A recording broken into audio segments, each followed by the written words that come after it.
देश का मिजाज साउथ। लेट्स माइक देश का मिजाज और खबरें दक्षिण भारत से।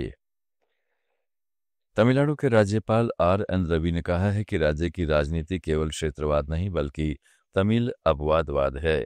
इसमें तमिल भाषा को अन्य भाषाओं से अलग बताने पर जोर दिया जाता है। चेन्नई में एक टीवी साक्षात्कार में उन्होंने तमिल नेताओं पर आरोप लगाया कि वे वास्तव में तमिल से प्यार नहीं करते क्योंकि तमिल माध्यम की शिक्षा घट रही है। तमिल अनुसंधान के लिए बजट तक नहीं है और 11 लाख ताड़पत्र पांडुलिपियां सड़ रही है। उन्होंने तमिलनाडु राज्य गान विवाद को बेवजह का बताया। गौरतलब है कि एक कार्यक्रम के दौरान ये गीत गाते समय द्रविड़म शब्द छूट गया था। तब राज्यपाल आर.एन. रवि पर आरोप लगा कि उन्होंने ये शब्द हटवाया। मुख्यमंत्री M.K. स्टालिन ने इसके लिए केंद्र सरकार से राज्यपाल को हटाने की मांग की थी। कर्नाटक की दलित संघर्ष समिति का कहना है कि राष्ट्रीय स्वयंसेवक संघ को समझना चाहिए कि पथ संचलन की अनुमति संविधान से मिलती है, न कि जय श्री राम के नारे लगाने से।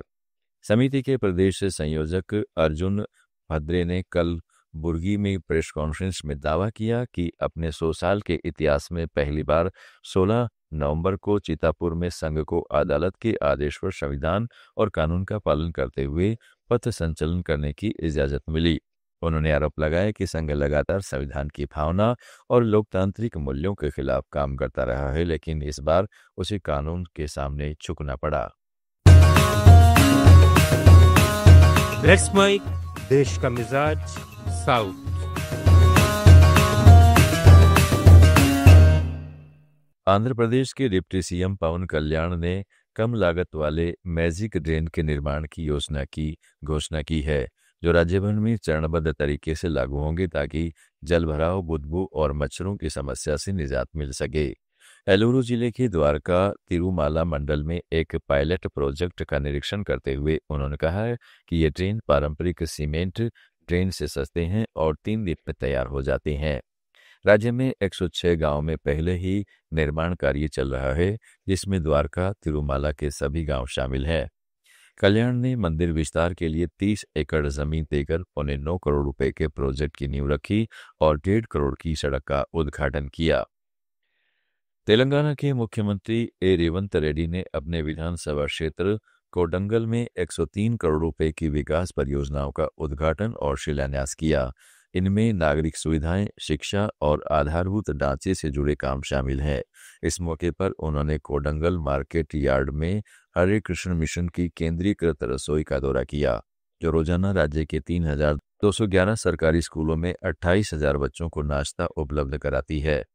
मुख्यमंत्री ने वहां बच्चों को खुद भोजन परोसा और रसोई की व्यवस्था की सराहना की। केरल के कन्नूर जिले में 2012 के पय्यानूर बम हमले के मामले में तालीपरंबा अतिरिक्त जिला सत्र न्यायालय ने दोषियों को 20 साल की कैद और 2.5 लाख रुपए जुर्माने की सजा सुनाई है। दोषी वी के निषाद और टी.सी.वी. नंद कुमार प्रभावी रूप से 10 साल जेल में रहेंगे।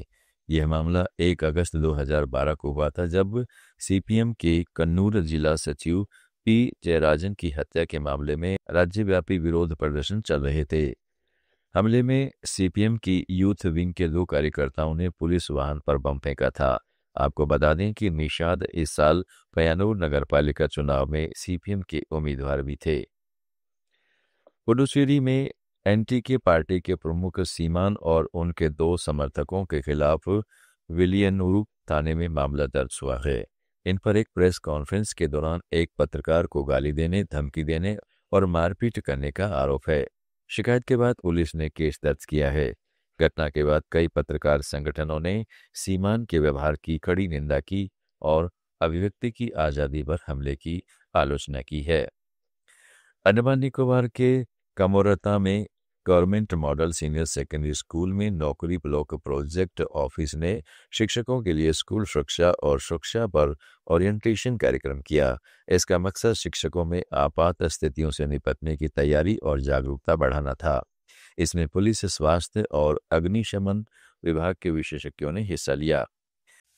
आप सुन रहे थे let's mike more than radio. Follow कीजिए हमें हमारे सोशल मीडिया प्लेटफॉर्म्स पर। It's time for news. It's time for more